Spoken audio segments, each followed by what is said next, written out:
when Hollywood's brightest star noticed a grieving teenager sitting alone at a movie premiere. She had no idea that her simple act of kindness would become the story everyone would be talking about for weeks to come.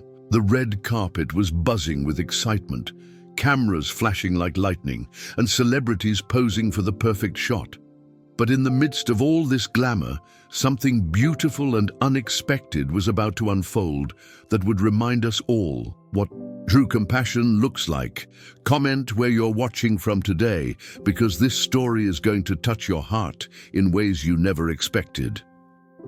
The TCL Chinese Theatre in Hollywood was transformed into a glittering spectacle on this particular Tuesday evening in late October.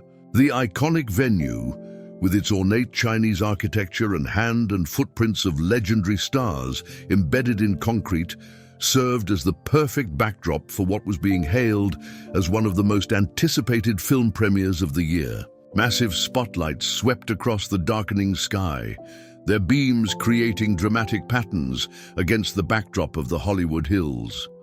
The red carpet stretched like a crimson river from the street to the theater entrance, flanked by towering displays featuring the movie's poster and logos from major entertainment networks. Security personnel in crisp black suits stood at strategic points, their earpieces crackling with constant communication as they managed the controlled chaos of a major Hollywood event. Photographers from around the world had claimed their positions behind velvet ropes, their massive telephoto lenses gleaming under the bright lights. Entertainment reporters clutched their microphones, ready to capture every moment, every quote, every fleeting expression that might become tomorrow's headline. The energy was electric, palpable in the warm October air that carried the scent of expensive perfumes, fresh flowers from elaborate arrangements, and the distant aroma of food from nearby restaurants. Fans had gathered behind barriers, some having waited for hours just to catch a glimpse of their favorite stars. Their excited chatter created a constant hum of anticipation, punctuated by sudden eruptions of screams and cheers whenever a limousine pulled up to the curb among the sea of designer gowns, perfectly tailored tuxedos, and million-dollar jewelry. There was one figure who seemed to glide through it all with an almost otherworldly grace. Natalie Portman had just emerged from her sleek black sedan, her presence immediately commanding attention without her having to demand it. She wore an elegant midnight blue gown that seemed to shimmer with each step she took, the fabric catching the light in ways that made her appear almost ethereal. Her dark hair was styled in a sophisticated updo that highlighted her delicate features, and her smile was warm and genuine as she waved to the crowd of fans who erupted in cheers at her arrival. But Natalie was different from many of her Hollywood peers in ways that went far beyond her acclaimed acting ability or her Harvard education. There was something in her eyes, a depth of empathy and understanding that seemed to see beyond the surface of things. She had always been known for her humanitarian work, her advocacy for various causes, and her ability to connect with people on a deeply human level. Tonight, that special quality of hers was about to manifest in a way that would touch millions of hearts around the world. As she made her way down the red carpet, stopping occasionally to pose for photographers and answer questions from entertainment reporters, Natalie's trained eye began to notice something that others seemed to have missed entirely. While everyone else was focused on the glitz and glamour, on capturing the perfect shot or securing the best interview, she spotted someone who clearly didn't belong to the typical premiere crowd. Sitting alone on one of the stone benches that flanked the entrance to the theater was a young woman who appeared to be in her late teens. Her name was Amy Bartlett, though no one at the premiere knew this yet. Amy sat with her shoulders slightly hunched, her hands clasped tightly in her lap, and her eyes red-rimmed in a way that suggested recent tears. She was dressed simply but appropriately in a black dress that looked like it might have been borrowed or hastily purchased for the occasion. Her blonde hair was pulled back in a simple ponytail, and she wore minimal makeup that couldn't quite hide the exhaustion and grief etched in her young face. What made Amy stand out even more was not just her apparent distress, but the fact that she was completely alone. In the sea of couples, groups of friends and industry professionals surrounded by their entourages, she sat in solitude, clutching what appeared to be a small photograph in her hand. Every few moments, she would glance up at the bustling red carpet, be seen, then back down at the photograph as if trying to reconcile two different worlds. The contrast was striking and heartbreaking. Here was this massive celebration of cinema, this gathering of some of the most successful and privileged people in the entertainment industry, and in the middle of it all sat this young woman who looked as though she was carrying the weight of the world on her shoulders. She seemed both part of the scene and completely separate from it, present but isolated, surrounded by hundreds of people, yet utterly alone. Natalie's photographer was directing her toward the next group of media representatives when her gaze fell upon Amy.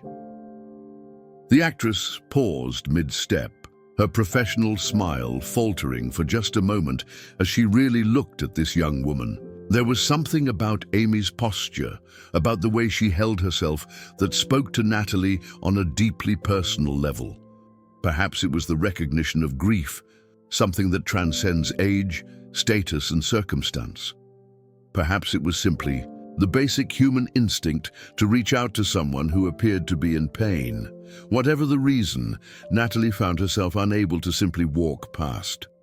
She had attended dozens of premieres, had walked countless red carpets, had posed for thousands of photographs, but something about this moment felt different. Something about this young woman's presence seemed to cut through all the artificial excitement and remind her of what really mattered in life. The entertainment reporter who had been waiting to interview Natalie began speaking, asking about her preparation for the role and her thoughts on the film's message, but Natalie's attention was divided. She answered the questions with her usual professionalism and insight, discussing her character's journey and the themes of redemption and hope that ran through the story. But part of her mind remained focused on Amy. As the interview concluded, and Natalie moved further down the red carpet, she noticed that Amy had looked up and was watching the proceedings with a mixture of curiosity and sadness. Their eyes met for just a brief moment across the crowded space, and in that instant, Natalie saw something that made her heart ache. She saw the unmistakable look of someone who was trying to be brave, trying to hold themselves together in a situation that was probably overwhelming and possibly painful.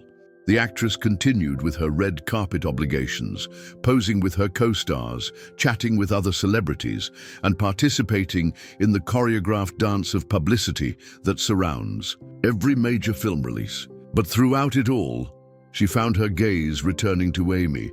She watched as the young woman occasionally wiped at her eyes, as she sat straighter whenever someone walked past, as she seemed to be gathering courage for something.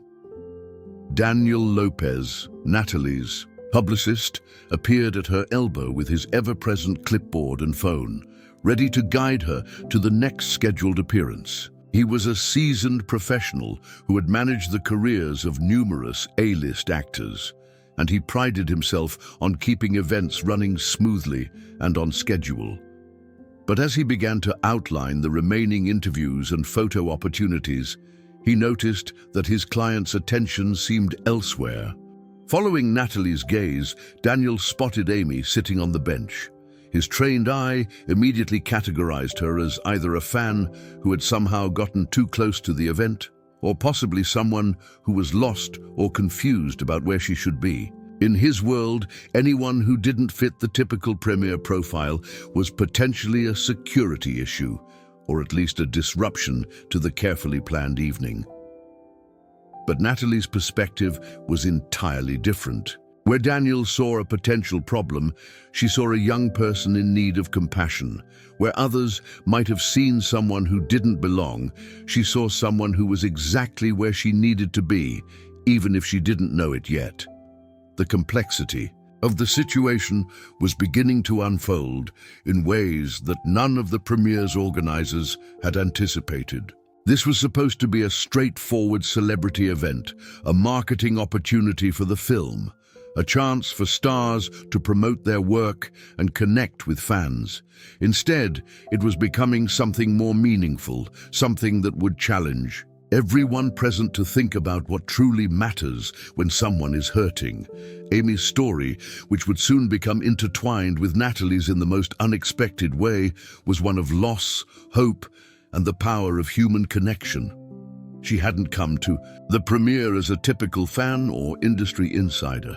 She was here for reasons that were deeply personal, carrying with her a burden of grief that made the glittering spectacle around her seem almost surreal. The photograph she clutched in her hand was of her older sister, Christina Meyer, who had passed away just 3 weeks earlier after a long battle with cancer. Christina had been Amy's best friend, her confidant, and her inspiration. She had also been a huge fan of Natalie Portman, particularly inspired by the actress's portrayal of strong, complex female characters who overcame adversity through courage and determination. In her final weeks, Christina had made Amy promise to do something meaningful with her life, to not let grief consume her, and to find ways to honor the love they had shared. She had specifically mentioned wanting to attend this premiere, had even saved money for tickets before her health declined too rapidly for her to make the trip. Amy had decided to come in her sister's memory, to experience something that Christina had looked forward to feel close to her in this strange and overwhelming environment. But now that she was here, surrounded by all this excitement and celebration, Amy felt more alone than ever. The contrast between the joy around her and the sorrow in her heart was almost unbearable.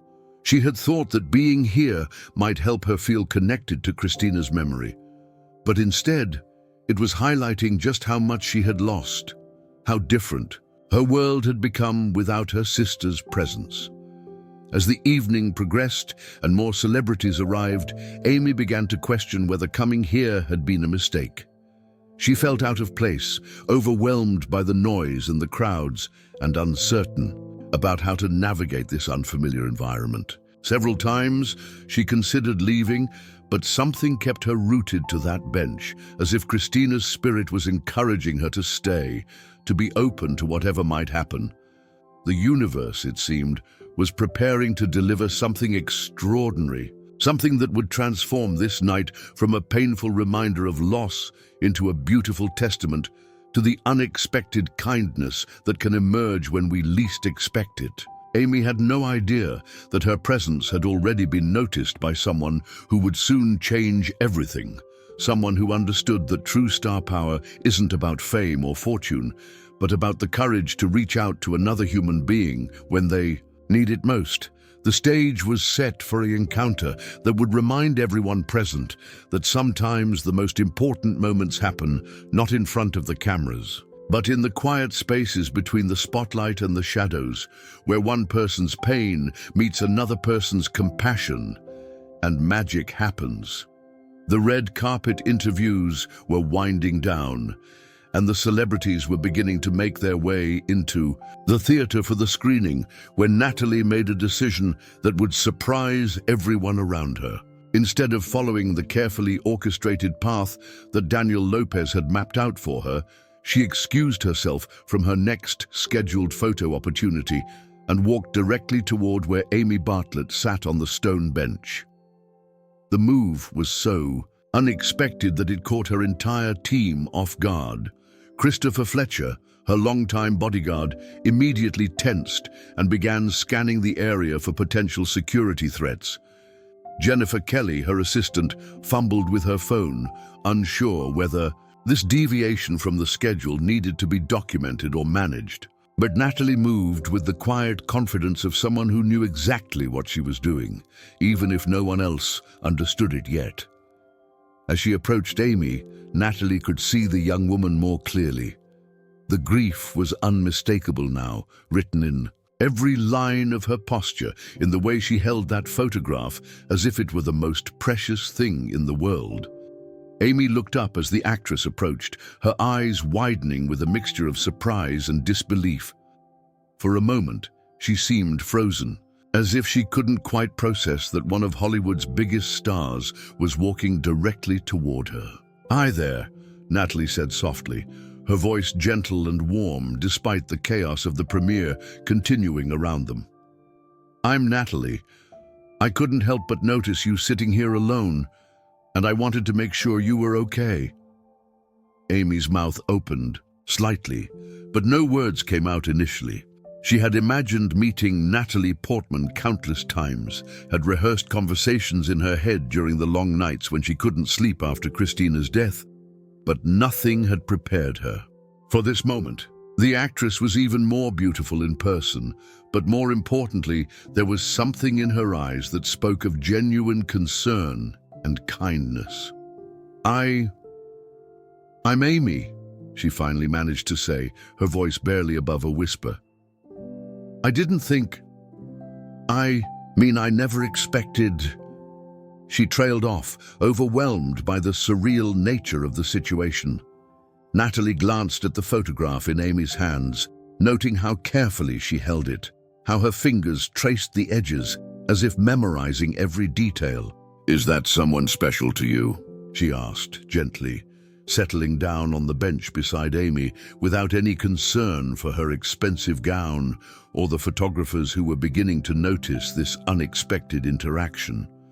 The simple question opened a floodgate of emotion that Amy had been struggling to contain all evening. Tears began to flow freely down her cheeks as she looked down at the photograph of Christina. "It's my sister," she whispered. She died 3 weeks ago. Cancer. She was only 25. The words hung in the air between them, heavy with grief and loss.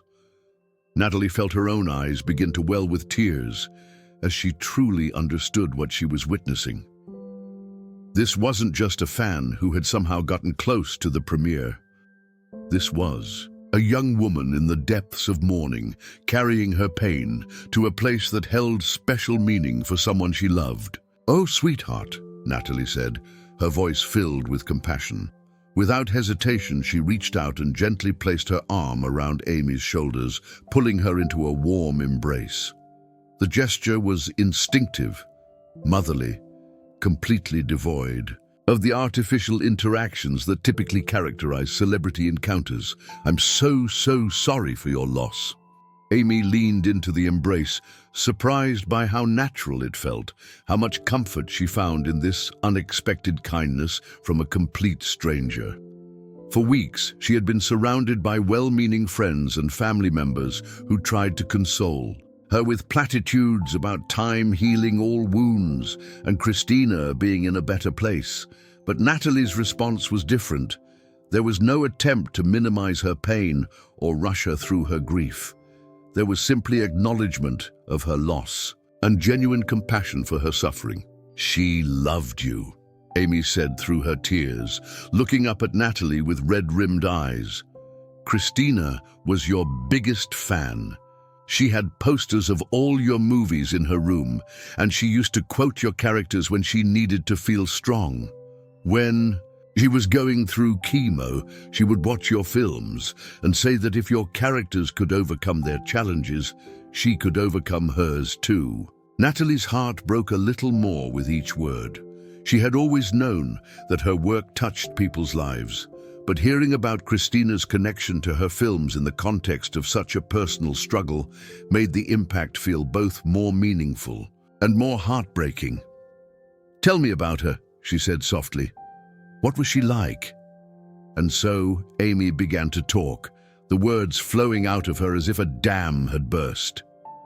She told Natalie about Christina's infectious laugh, about how she could make anyone smile even on their worst day. She described her sister's dreams of becoming a teacher, her love of old movies and classic literature, her determination to find beauty in even the darkest moments of her illness. She talked about Christina's courage during her treatments, how she had insisted on maintaining her sense of humor even when the pain was overwhelming. "She made me promise," Amy said, her voice growing stronger as she spoke about her sister's final wishes. She made me promise that I wouldn't let grief consume me, that I would find ways to honor our relationship and live fully. She specifically mentioned wanting to come to this premiere, but she got too sick, so I came for both of us. Natalie listened to every word, her attention completely focused on Amy despite the continuing bustle of the premiere around them. Photographers had begun to notice the interaction, their long lenses turning toward the unexpected scene of the evening star sitting on a bench, consoling a young woman who was clearly not part of the entertainment industry. But Natalie seemed oblivious to the cameras, her entire being focused on providing comfort to someone who desperately needed it. "Your sister sounds like an extraordinary person," Natalie said when Amy paused in her story. "And I can see so much of her strength in you. It takes incredible courage to come here tonight, to honor her memory in such a personal way. She would be so proud of you." The words were like a balm to Amy's wounded heart. For weeks, she had felt like she was failing Christina, like she wasn't living up to the promise she had made. The grief felt so overwhelming at times that she wondered if she would ever be able to function normally again. But hearing Natalie acknowledge her strength, hearing someone recognize the courage it had taken to make this journey, gave her a sense of validation she desperately needed. "I don't feel strong," Amy admitted. "Most days, I can barely get out of bed. I don't know how to live in a world without her in it." "Grief isn't something you get over," Natalie replied with the wisdom of someone who had experienced her own share of loss. "It's something you learn to carry. The love you have for your sister doesn't disappear just because she's not physically here anymore. That love becomes part of who you are, part of how you move through the world." As they continued to talk, something remarkable began to happen around them. The premiere, which had been focused entirely on celebrating the film and generating publicity, began to shift its energy. Other celebrities walking past began to notice the intimate conversation taking place on the bench. Some paused, curious about what was happening. Others, recognizing the sacred nature of the moment, gave them space while sending supportive glances in their direction. Corey Anderson, one of Natalie's co-stars, was among the first to approach. He had worked with Natalie on several films and had always admired her humanitarian spirit, but even he was moved by what he was witnessing. "Is everything okay?" he asked quietly, his concern genuine. Natalie looked up at him with tears in her eyes. "Corey, I'd like you to meet Amy. She's here tonight to honor her sister's memory." She turned to Amy with a gentle smile. "Amy, this is Corey. He's one of the kindest people I know." Corey immediately understood the gravity of the situation. Without any prompting from publicists or consideration for photo opportunities, he knelt down beside the bench and took Amy's hand in his. "It's an honor to meet you, Amy. Anyone who Natalie cares about is someone I care about too." The simple gesture of inclusion, of being welcomed into this circle of genuine human connection, was overwhelming for Amy. She had expected to remain invisible at this event, to be a silent observer honoring her sister's memory from the sidelines. Instead, she found herself being embraced by people whose work had brought joy and inspiration to Christina during her darkest hours. Word began to spread quietly among the other attendees, not through official channels or publicist announcements, but through the organic network of whispered conversations and shared glances that characterized any close-knit community. Soon, other celebrities began to approach, not for photo opportunities or publicity, but out of genuine human concern. Emily Hawkins, a young actress who had recently lost her own mother, sat down on Amy's other side and shared her own story of grief and healing. "The first year is the hardest," she said softly, "but I promise you, there will come a day when thinking about her brings more smiles than tears." Justin Murphy, a veteran actor known for his philanthropic work, quietly slipped Amy his business card with a handwritten note on the back offering to connect her with grief counseling resources. "Sometimes talking to someone who understands can make all the difference," he said gently. What was most remarkable about these interactions was their authenticity. There were no cameras capturing these moments for publicity purposes, no reporters taking notes for tomorrow's entertainment news stories. This was simply a group of human beings responding to another human being's pain with compassion and kindness. Natalie watched these interactions with a sense of pride in her colleagues and a growing understanding of what this night was becoming. This wasn't just about one actress reaching out to one grieving fan. This was about a community coming together to support someone in need, about the power of human connection to transcend the artificial boundaries of fame and status. As more people approached, Amy began to feel something she hadn't experienced since Christina's death, a sense of belonging, of being seen and valued for who she was, rather than pitied for what she had lost. These people, who lived in a world so different from her own, were treating her not as a charity case or a photo opportunity, but as someone worthy of their time and attention. "You know," Natalie said as the group around them continued to grow, "I think your sister is here with us tonight. I can feel her presence in all of this love and support that's surrounding you." Amy looked around at the faces of these strangers who had become something like friends in the span of an hour.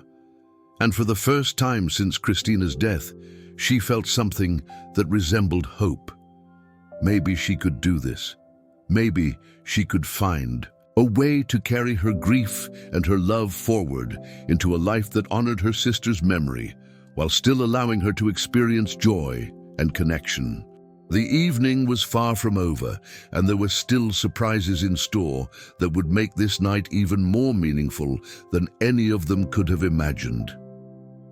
As the group of celebrities continued to gather around Amy, offering comfort and sharing their own stories of loss and resilience, Daniel Lopez found himself in an unprecedented situation.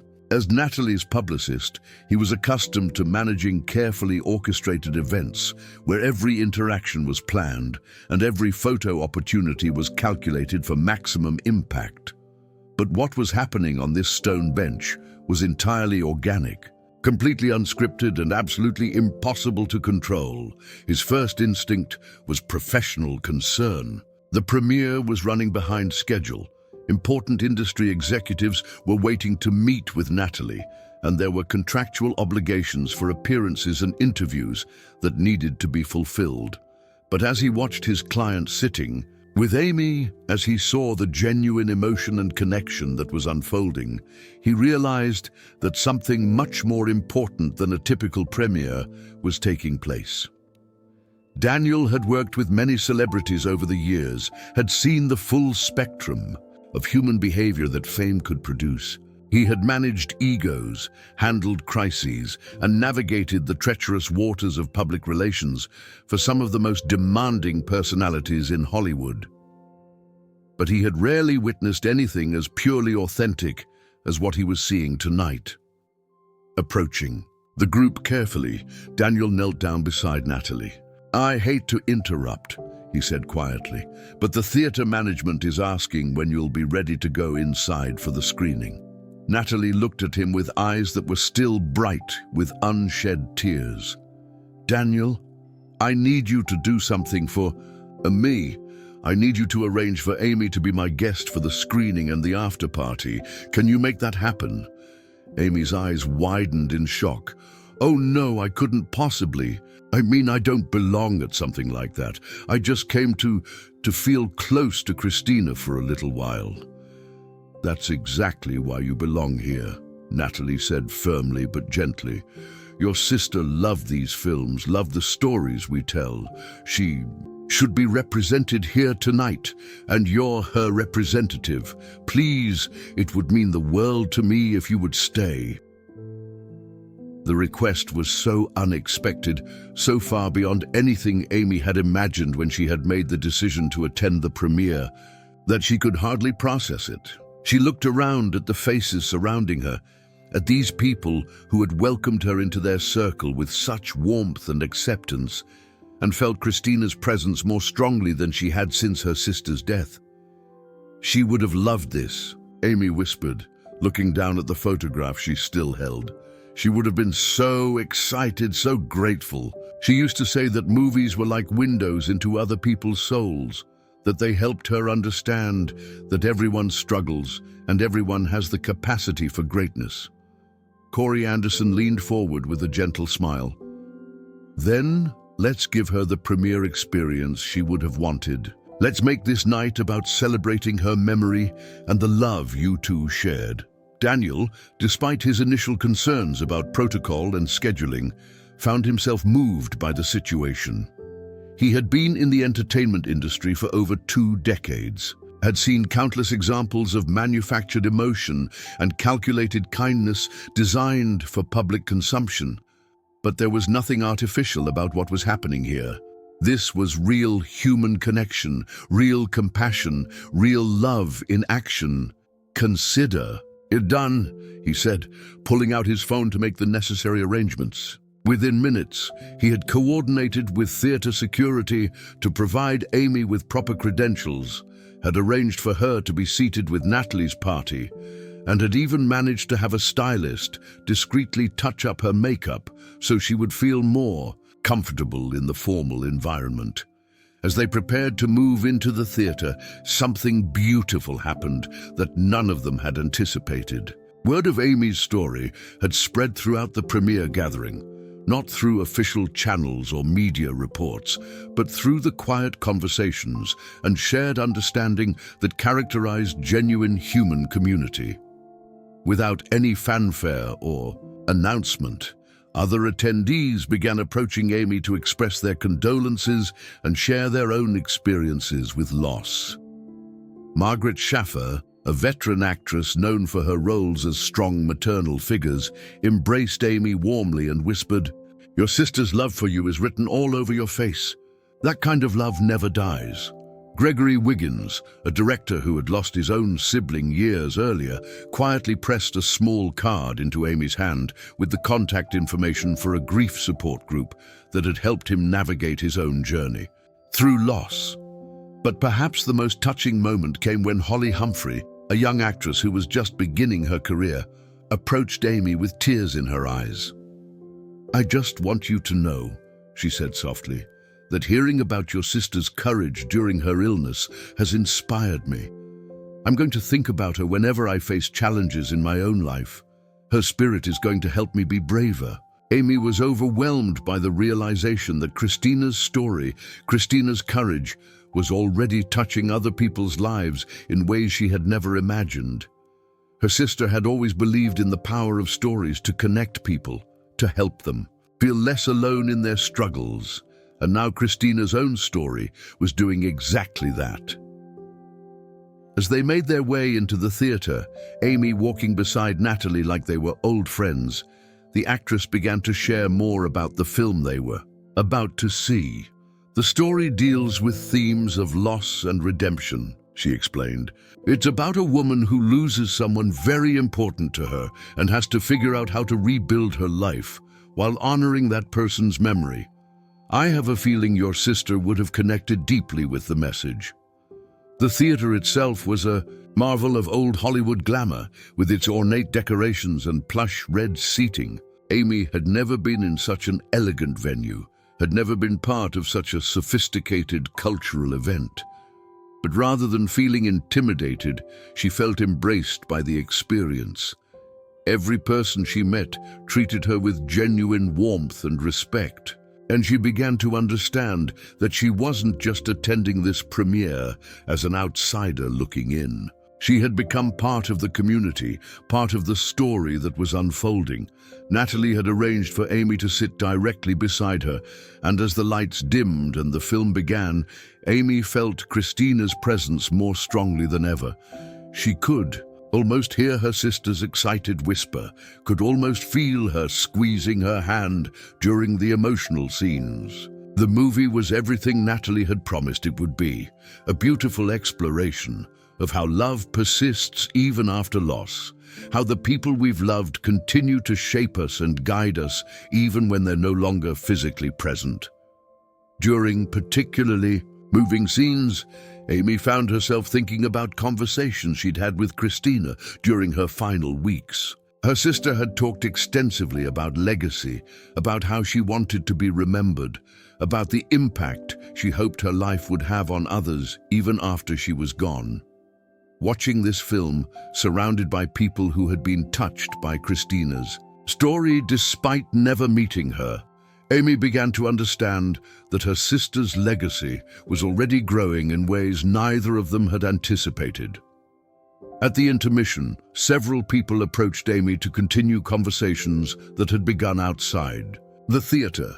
Kenneth Taylor, a screenwriter, was curious about Christina's love of literature and film, and he spent several minutes discussing how stories had the power to heal and inspire.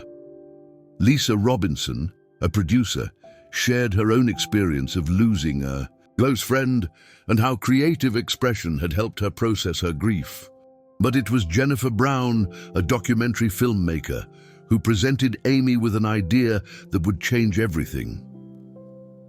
"I've been listening to you talk about your sister tonight," she said thoughtfully, "and I keep thinking about what an incredible story this is.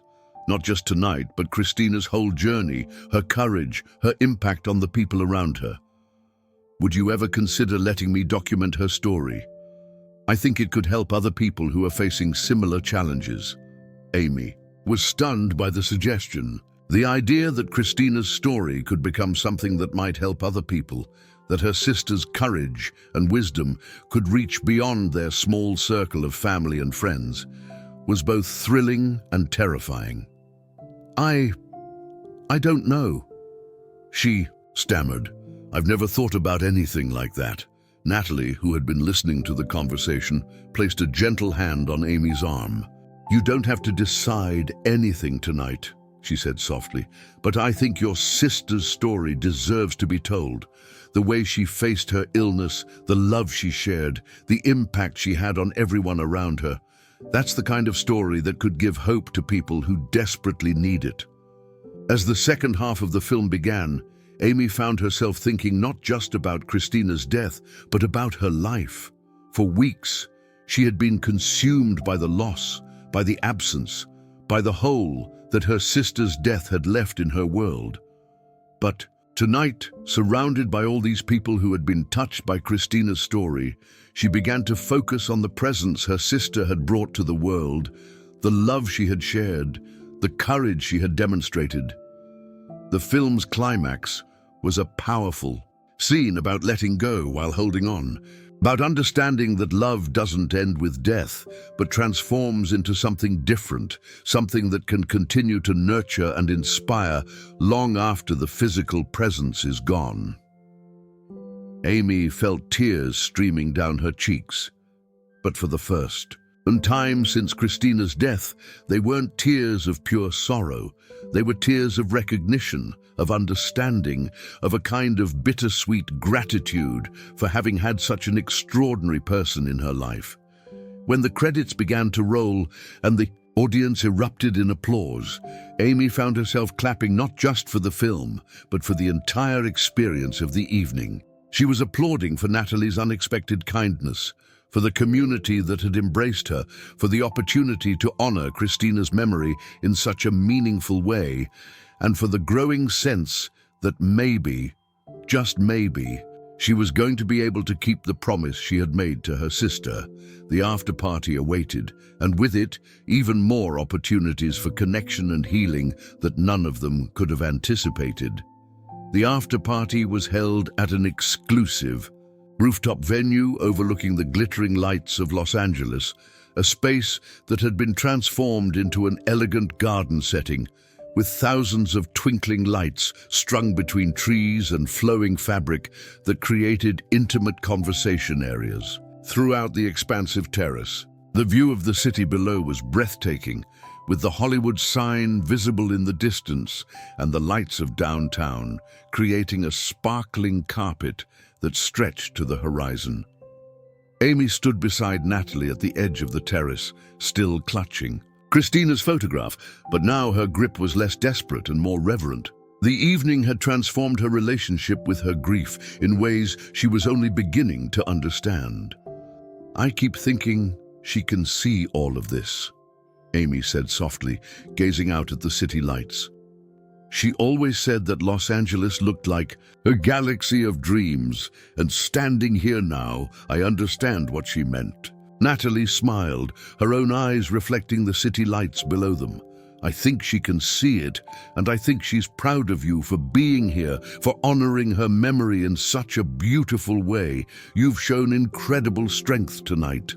The party around them was unlike any Amy had ever experienced.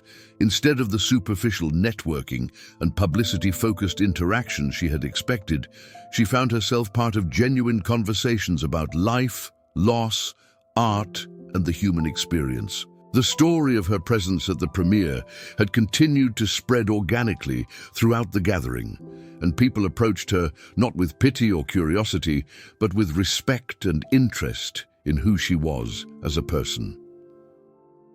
Eric Weaver, a renowned director, spent nearly an hour talking with Amy about Christina's love of classic films and how cinema had the power to provide comfort during difficult times. "Your sister understood something that many people miss," he said thoughtfully. "Movies aren't just entertainment.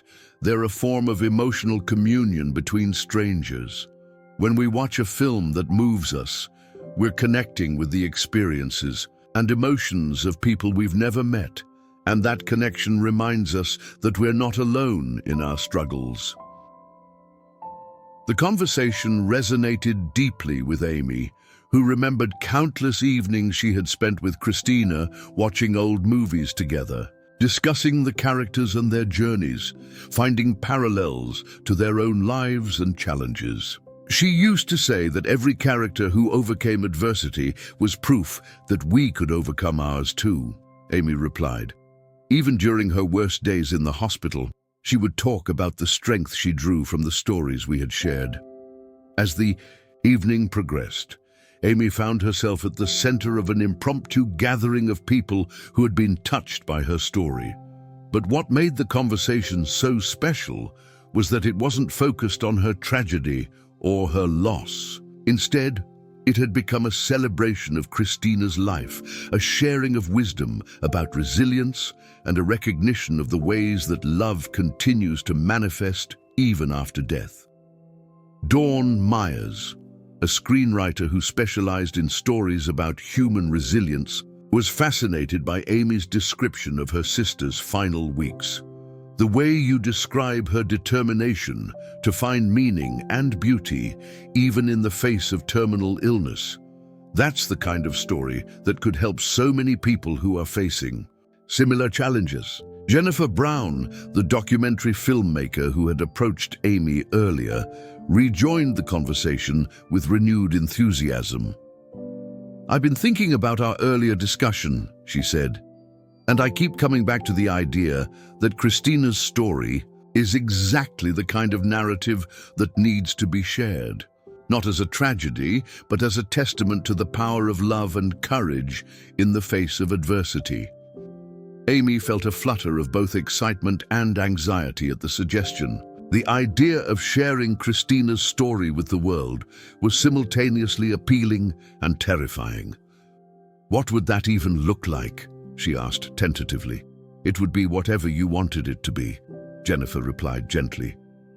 "It could focus on her journey through illness, on your relationship as sisters, on the impact she had on the people around her, or on all of those things. The important thing would be ensuring that her voice, her wisdom, her courage comes through authentically." Natalie, who had been listening to the conversation while maintaining her role as Amy's supporter and advocate, leaned forward with interest. "I think what Jennifer is suggesting is beautiful, And if you decided to move forward with something like that, you wouldn't be doing it alone. There are people here who would want to help, who would want to ensure that Christina's story is told with the respect and authenticity it deserves. The offer of support from these accomplished professionals was overwhelming for Amy. She had come to the premiere as a grieving young woman looking for a way to feel close to her deceased sister, and now she was being offered the opportunity to transform that grief into something that might help others. Christina always said that our pain could become our purpose if we were brave enough to share it, Amy said slowly. She believed that vulnerability was a form of strength, that being honest about our struggles could help other people feel less alone in theirs. Scott Vasquez, a producer known for his work on meaningful independent films, had been listening to the conversation with growing interest. There's something incredibly powerful about authentic stories of resilience, he said. Audiences are hungry for real human experiences, for stories that acknowledge the full spectrum of what it means to be alive. A documentary about your sister's journey could touch millions of lives. As the conversation continued, Amy began to feel something she hadn't experienced since Christina's death, a sense of purpose that extended beyond her own grief. The idea that her sister's courage and wisdom could continue to impact people's lives, that Christina's legacy could grow and evolve and touch hearts far beyond their immediate circle, was both thrilling and daunting. But it was Natalie who helped Amy understand the true significance of what was being offered. "You know," the actress said thoughtfully, "earlier tonight you were sitting alone on that bench, feeling like you didn't belong here, feeling like you were just a visitor in a world that wasn't yours. But look around you now. Look at all these people who have been moved by Christina's story, who want to help you honor her memory. You're not an outsider here anymore. You're part of this community, and this community wants to support you." Amy looked around at the faces surrounding her, at these successful, accomplished people who had welcomed her with such warmth and generosity. She thought about Christina's dream of making a positive impact on the world, about her sister's belief that everyone had the capacity to touch other people's lives in meaningful ways. "If we did this," she said slowly, "if we shared Christina's story, it would have to be honest. It would have to show the fear and the pain along with the courage and the hope. She wouldn't want her struggle romanticized or simplified." "That's exactly what would make it powerful," Jennifer replied. "Real stories, honest stories, are the ones that help people. When someone is facing their own challenges, they don't need fairy tales. They need examples of real people who found ways to navigate difficult circumstances with grace and courage." As the evening wound down and the party began to disperse, Amy found herself surrounded by business cards, contact information, and promises of support from people who had become invested in both her well-being and her sister's legacy. But more importantly, she found herself surrounded by a new understanding of what grief could become when it was shared with compassion and purpose. Natalie walked Amy to the car that would take her home, and as they stood together in the quiet moment before parting, the actress took both of Amy's hands in hers. "Tonight has been extraordinary," she said softly, "not just for you, but for all of us. Your sister's story, your courage in sharing it, has reminded everyone here of what really matters in life. That's a gift that will keep giving." Amy felt tears welling up again, but they were different tears now. They were tears of gratitude, of hope, of a kind of peaceful acceptance that she hadn't felt since Christina's death. "I came here tonight. I'm feeling so alone," she whispered. "I never imagined that I would leave feeling like I have a whole new family, a whole new purpose." "That's what love does," Natalie replied. "It connects us in ways we never expect. Your love for Christina brought you here tonight, and that love has created connections that will last long beyond this evening. She would be so proud of you, so proud of what you've accomplished just by being brave enough to show up." As Amy settled into the car, she looked out at the city lights one more time, thinking about how different the view looked now compared to when she had arrived hours earlier. Then Los Angeles had seemed like an alien landscape, a place where she didn't belong. Now it looked like a city full of possibilities, full of people who cared about meaningful stories and authentic human connections. The photograph of Christina was still in her hands, but her relationship with it had changed throughout the evening. Instead of being a painful reminder of loss, it had become a symbol of the love that continued to flow from her sister's life into the world. Christina's impact wasn't ending with her death, it was just beginning to expand in ways neither sister could have imagined. As the car pulled away from the venue, Amy began to think about the future, with something approaching excitement for the first time in weeks. There was work to be done, a story to be told, a legacy to be honored, but she wouldn't be doing it alone. She had found a community of people who understood the power of authentic storytelling, who believed in the importance of sharing human experiences that could help others navigate their own challenges. The premiere had ended, but Amy's real journey was just beginning. Christina's story was about to reach far beyond the boundaries of their small family, touching lives and hearts in ways that would honor her memory while helping others find their own courage in the face of adversity. The night that had begun with grief and solitude had transformed into something beautiful and hopeful, proving that sometimes the most meaningful connections happen when we're brave enough to show up authentically in our pain and allow others to meet us there with compassion and love.